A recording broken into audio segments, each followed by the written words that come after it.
Hi friends, welcome to my world. మనం ఈ యొక్క క్లాస్లో స్ట్రెంత్ ఆఫ్ మెటీరియల్స్ మీద ఫిఫ్త్ సెట్లో ఒక ఫర్దర్ 20 క్వశ్చన్స్ అనేవి డిస్కస్ చేద్దాం. మనం ఆల్రెడీ 4 సెట్స్ అనేవి కంప్లీట్ చేయడం జరిగింది. సో ఇది last set in strength of materials అనమాట. సో ఇందులో మనం major focus is on springs.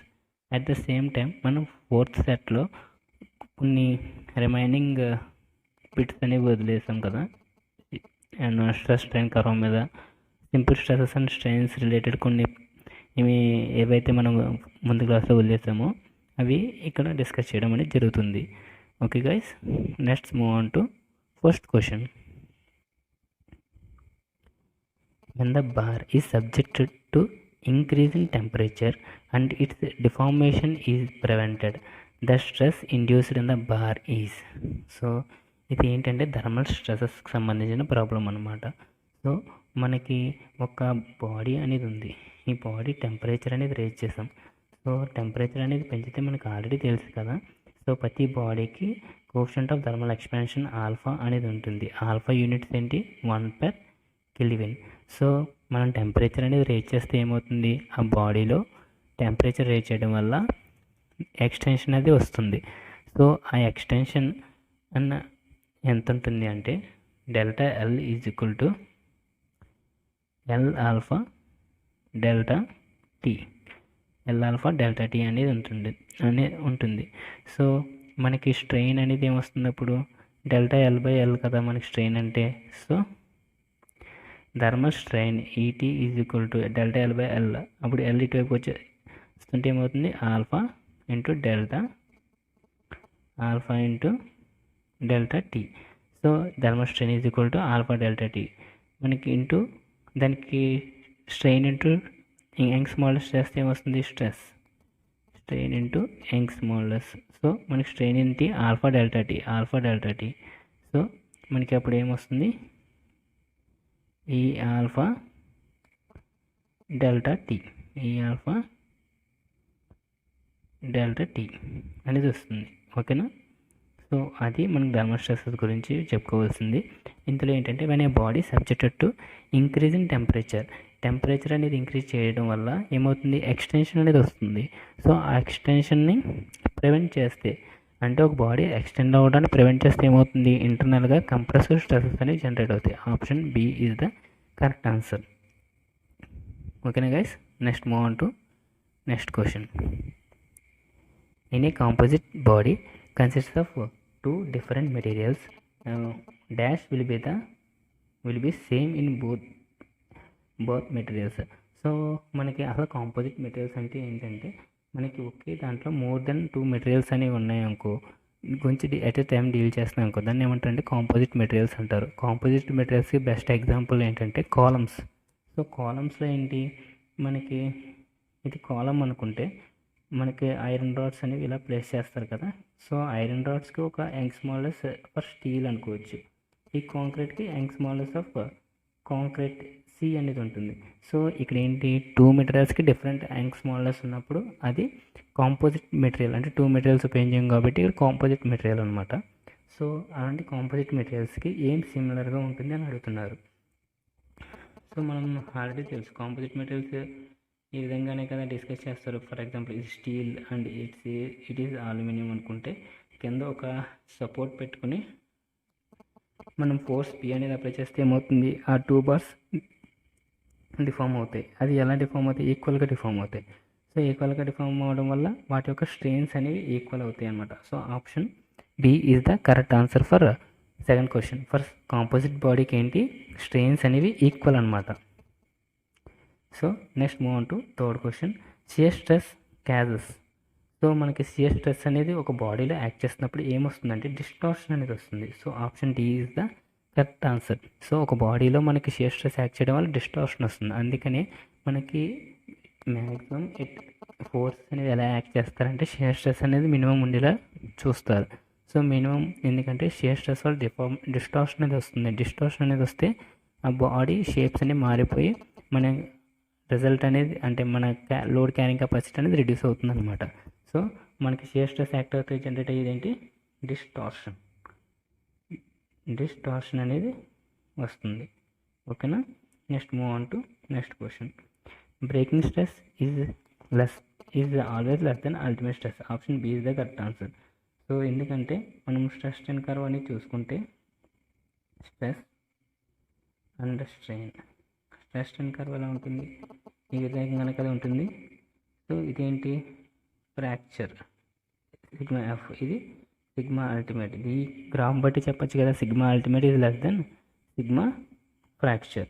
So అందుకనే ఇక్కడ ఏం చెప్పాడు, బ్రేకింగ్ స్ట్రెస్ అంటే fracture stress is always less than ultimate stress. So option B is the correct answer. Option B is the correct answer అనమాట.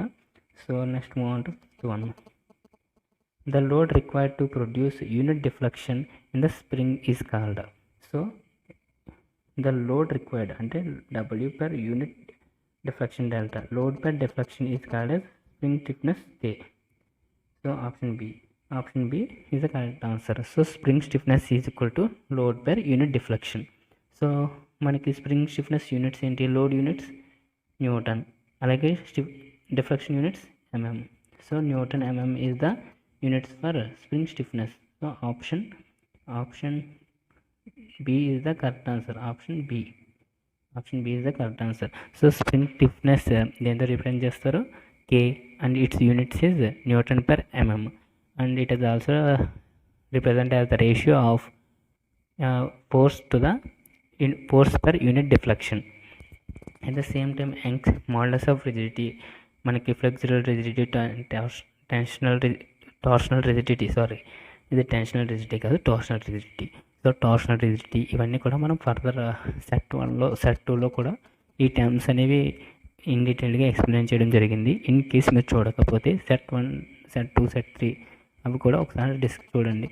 మనకి ఈ యొక్క 5 సెట్స్లో కూడా ఇన్ అండ్ అరౌండ్ 100 క్వశ్చన్స్ అనేవి సాల్వ్ చేయడం జరిగింది. మ్యాక్సిమం ఈ సెట్ పాయింట్ ఆఫ్ వ్యూలో ఈ యొక్క వీటి నుంచి క్వశ్చన్స్ అడగడం జరుగుతుంది. సో మీరు తప్పకుండా 5 సెట్స్, ఈ 5 సెట్స్ అనే కాదు, మనకి ఈ యొక్క మెక్వల్ ఛానల్లో ఏవైతే సబ్జెక్ట్స్ మీరు క్వశ్చన్స్ చేస్తారో అవన్నీ ఇన్ డీటెయిల్గా చూస్తే మీరు ఫర్దర్గా ప్రిపేర్ అవ్వ అవసరం లేదు. ఎందుకంటే మీరు ఫర్ ఎగ్జాంపుల్ ఆర్ఎస్ గుర్మి బుక్ చూసినా, ఏ బుక్ చూసినా కూడా 400 క్వశ్చన్స్, 500 క్వశ్చన్స్ ఉంటాయి. అది క్వశ్చన్ చేయడం అంటే కష్టం. కానీ ఇలా వీడియోస్ చూడడం వల్ల ఏంటంటే మేము ఒక క్వశ్చన్కి అట్ ద సేమ్ టైం దాని రిలేటెడ్గా అడిగే క్వశ్చన్స్ కూడా చెప్పడం జరుగుతుంది. అట్ ద సేమ్ టైం మీరు ఒక క్వశ్చన్ చూస్తుంటే ఫర్దర్గా 2 to 3 క్వశ్చన్స్ కూడా answers పెట్టగలుగుతారనమాట.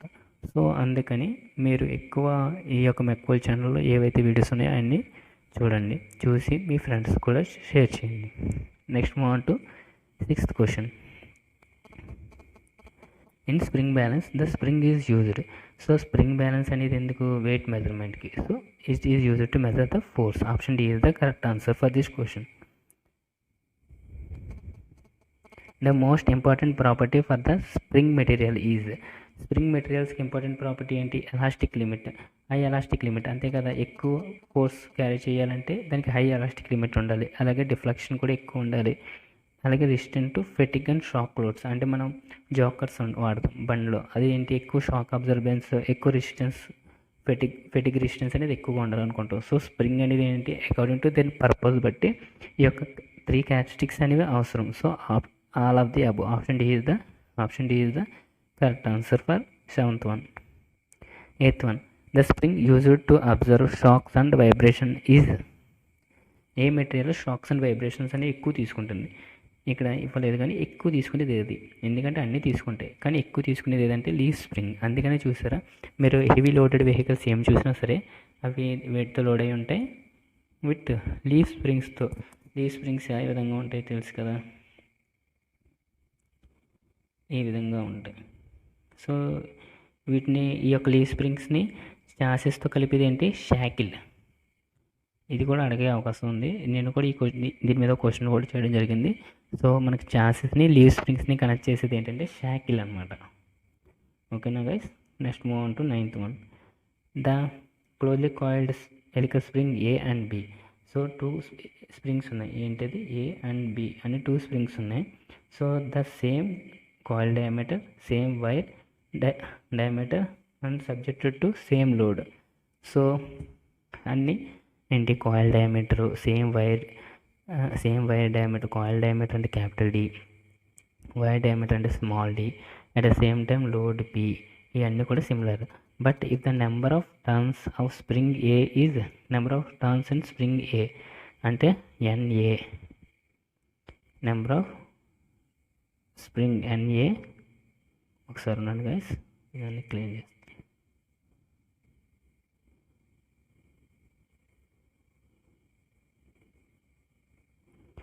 Okay, number of turns on spring A అంటే NA is half of the NB. So NB అంటే నెంబర్ ఆఫ్ టర్న్స్కి హాఫ్ ఉందంట, హాఫ్ టర్న్స్ ఉన్నది ఎన్ఏ అనేది. So the ratio of deflection ratio అనేది అడగడం జరిగిందనమాట. సో మనకి డిఫ్లెక్షన్ ఫార్ములా వచ్చి deflection of the spring is equal to deflection delta is equal to 64 WR³ N by GD to the power of 4. So ఇక్కడ ఏం చెప్పాడు, same load, same coil radius R and same G, same material and same wire diameter. So W capital G and small d అనేవి ఏకి బీకి కూడా similar. So ఇక్కడ ఇంకా దేని మీద ఆధారపడుతుంది, delta is proportional to N, delta is proportional to N. So ఇక్కడ ఏం అడిగాడు, deflection of spring A to the deflection of spring B ratio అనేది అడగడం జరిగింది, అంతే కదా. క్వశ్చన్ ఒకసారి చూడండి, the ratio of deflection of spring A to spring B.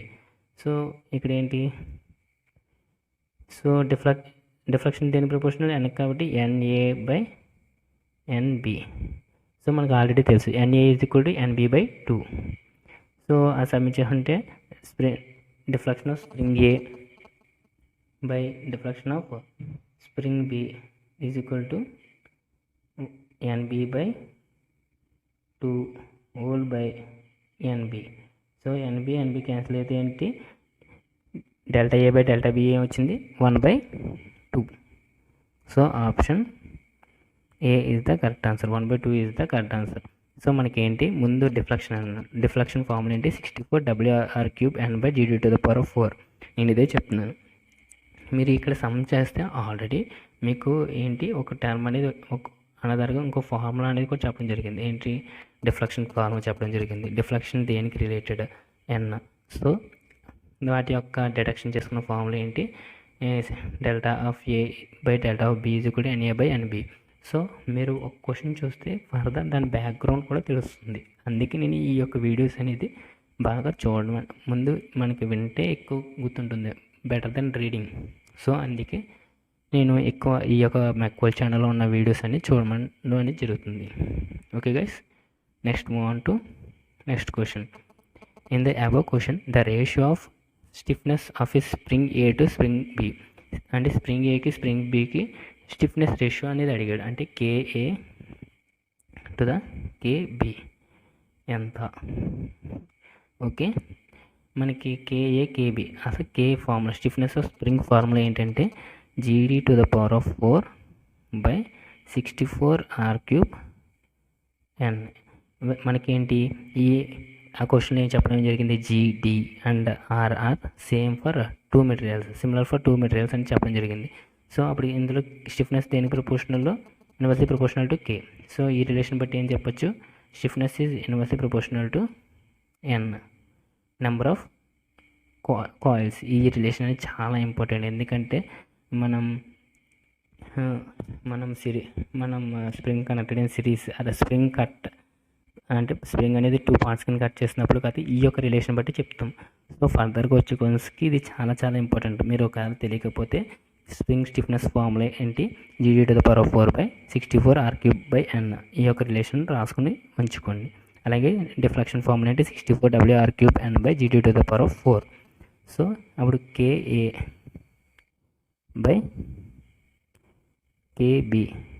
Is equal to ఏమవుతుంది, NB/ రెసిప్రోకల్ అయితే NB/NA. So NA is equal to ఏంటి, NB/2 కదా. సో అప్పుడు KA/KB ఈజ్ ఈక్వల్ టు ఏంటి, 2 వస్తుంది. NB క్యాన్సిల్ 2 వస్తుంది. So option C is the correct answer for బీకి సరే option C is the correct answer for 10th question. So spring index or spring stiffness of A to the B, spring B is 2. The closely coiled helical spring is cut into 2 equal parts. Then the stiffness of the spring results.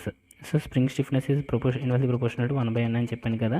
So ఇక్కడ ఏం చేశాడు, n coils ఉన్న స్ప్రింగ్ని n/2 కింద రెండు కింద విడదీశాడు, n/2 coils కింద విడదీశాడు. So అప్పుడు ఏమైంది, so initial stiffness k and ఇప్పుడు ఆఫ్టర్ కటింగ్ k1 అనుకున్నాం అనుకో, అప్పుడు n1/n. So n1 is equal to n/2. So అప్పుడు ఏమవుతుంది, k/k1 is equal to 1/2. So k1 is equal to ఏమవుతుంది, 2 times of k. So spring stiffness ఏమవుతుంది, మనం ఒక స్ప్రింగ్ని 2 halves కింద చేస్తే స్ప్రింగ్ స్టిఫ్నెస్ ఈజ్ 2 times అవుతుంది, సో డబల్ అవుతుంది. So option B is the correct answer. ఇక్కడ 2 times 2 కట్ చేసాం కాబట్టి 2k వచ్చింది. ఇన్ కేస్ మనం n ఈక్వల్ పార్ట్స్ కింద కట్ చేస్తే k1 new stiffness is equal to nk. ఇది గుర్తుంచుకోండి, ఇది కూడా important. So spring stiffness k1 is equal to nk అవుతుంది in that case. So next move on to next question. 2 closely coiled helical springs are equal in all respect except number of turns. ఏంటి, అన్ని respective టర్మ్స్లో అన్నీ ఈక్వలే, కానీ only stiffness number of turns n అనేది different for the two springs, 2 closed coil helical స్ప్రింగ్స్కి different అనమాట. So n1/n2 ఎంత, 2/3. Then the stiffness of the springs will be spring stiffness k1/k2 ఎంత అని అడుగుతున్నారు. సో మనకి k అనేది ఇన్వర్స్లీ ప్రపోర్షనల్ టు n కాదా, సో అప్పుడు ఏమొస్తుంది, రిసిప్రోకల్ అయితే n2/n1. సో n2/n1 అంటే 3/2. So option C is the correct answer. చూసారా, మీరు ఒక్క ఫార్ములా చూడటం వల్ల మిగిలిన అన్ని సమ్స్ ఆ యొక్క ఫార్ములా రిలేటెడ్ బట్టి చేయడం జరుగుతుంది. So option C is the correct answer. Let's move on to 13th question problem. The equivalent spring constant is. చూడండి ఇక్కడ ఏ అండ్ బి ఏ విధంగా కనెక్ట్ చేశారు స్ప్రింగ్స్ అనేవి ఇన్ సిరీస్. ఈ యొక్క ఏబి యొక్క ఈక్వలెంట్ వచ్చి ఈ యొక్క దీంతో సితో మనకి సిరీస్ కనెక్షన్లో ఉన్నాయి. So AB in parallel connection. So springs connect in ప్యారల్లో కనెక్ట్ చేస్తే డైరెక్ట్గా వాటి యొక్క స్టిఫ్నెస్ని యాడ్ చేయడమే. సో స్టిఫ్నెస్ ఏమవుతుంది, ప్యారల్ కనెక్షన్లో KA is equal to 20, KB is equal to 40. So 20 + 40 is equal to 80. Okay, KP is equal to 80. ఇప్పుడు ఏంటి, ఇక్కడేమో 80 అంతేనా, sorry 40 + 20 is equal to 60.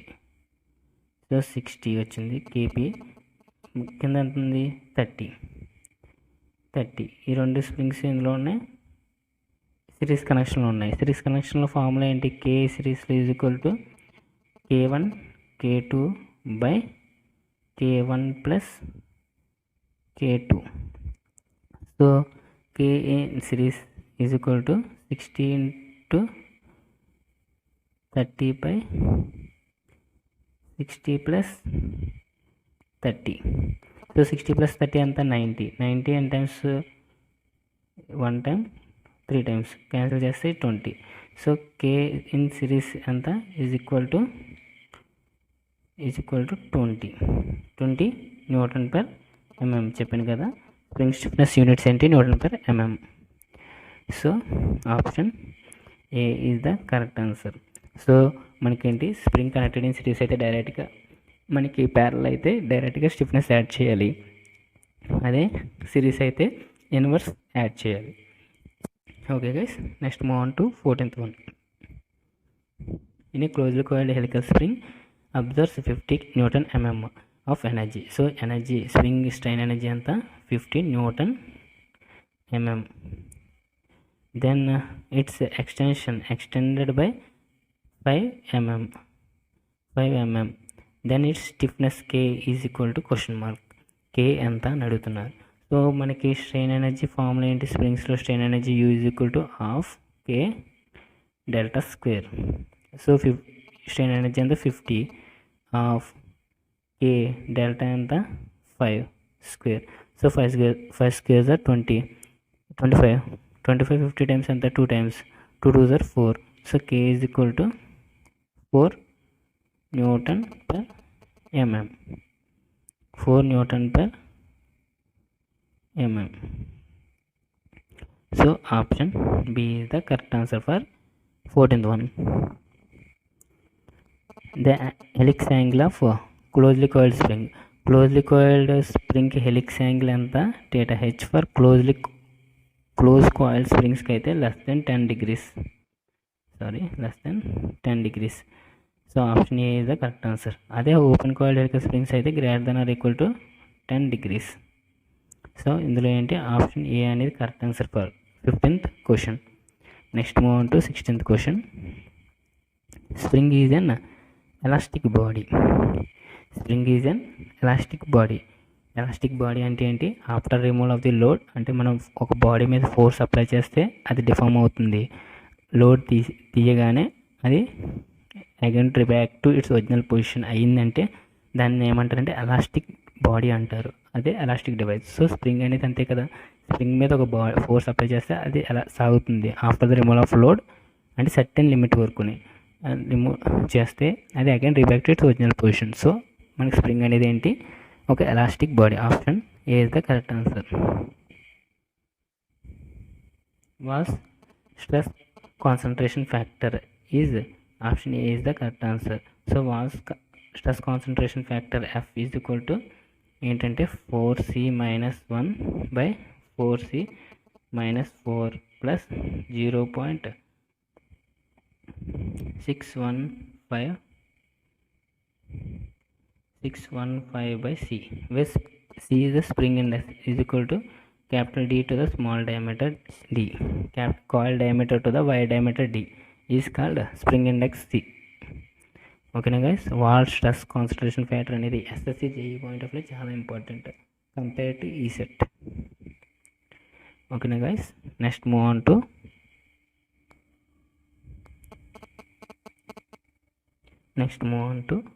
18th question.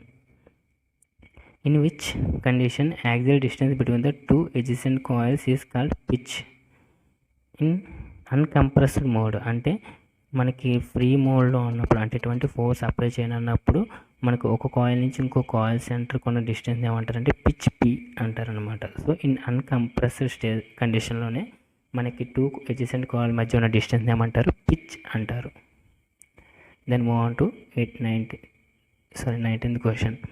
Spring shackle is used to join. నేను already చెప్పా ఏంటి, మనకి leaf springs అనేది heavy load వెహికల్స్కి లోడ్ క్యారింగ్కి ఉపయోగిస్తారండి. సో హెవీ లోడ్ వాటికి లీవ్ స్ప్రింగ్స్ ఉపయోగిస్తారని చెప్పాను కదా. లీవ్ స్ప్రింగ్స్ ఛాన్సెస్కి ఎలా కనెక్ట్ చేస్తారని చెప్పాను అక్కడ. Around 8th and 9th question చెప్పడం జరిగింది by షాకిల్. So spring shackle is used for connecting chassis frame and spring. Option A is the correct answer. Option A. Next move on to 20. Deflection of the close coiled helical spring. నేను already చెప్పింది deflection formula ఏంటి? 64 W r³ by GD to the power of 4. 64 W r³ by GD to the power of 4. Option C is the correct answer. At the same time stiffness K is equal to GD to the power of 4 by 64 r³. So note చేసుకోండి, ఈ యొక్క 2 formulas very important, ఎందుకంటే sums అన్నీ కూడా deflection and stiffness మీద అడగడం జరుగుతుంది. At the same time strain ఎనర్జీకి ఏంటి? Strain energy is equal to springs of K delta square. ఓకేనా గైస్? సో మనం ఈ యొక్క క్లాస్లో ఫర్దర్ 20 క్వశ్చన్స్ అనేది చేయడం జరిగింది. సో నాకు తెలిసిన మట్టికి స్ట్రెంత్ ఆఫ్ మెటీరియల్స్ మీద important questions at the same time ఎలాంటి ప్రాబ్లమ్స్ అడుగుతారో వాటి మీద సమ్స్ చేయడం కూడా జరిగింది. సో ఇప్పుడు దాకా మనం ఈ యొక్క 5 సెట్స్లో అరౌండ్ 100 క్వశ్చన్స్ అన్ని డీల్ చేసాం. సో ఈ 100 క్వశ్చన్స్లో ఎటువంటి ప్రాబ్లమ్స్ ఉన్నా, ఎటువంటి డౌట్స్ ఉన్నా మీరు కమెంట్ సెక్షన్లో అడగండి. I will respond to that issue. Okay guys, next I will start the series with ఇలాగే సిరీస్ ఇప్పుడు ఎలా చేస్తానో సేమ్ అలాగే డిజైన్ మీద చేయడం జరుగుతుంది నెక్స్ట్ ఫర్దర్ క్లాసెస్లో. సో మీరు తప్పకుండా చూసి ఒకవేళ మీకు నచ్చితే హెల్ప్ఫుల్గా ఏమైనా అనిపిస్తే మీ ఫ్రెండ్స్ కూడా షేర్ చేయండి. ఓకేనా గైస్, థ్యాంక్ యూ.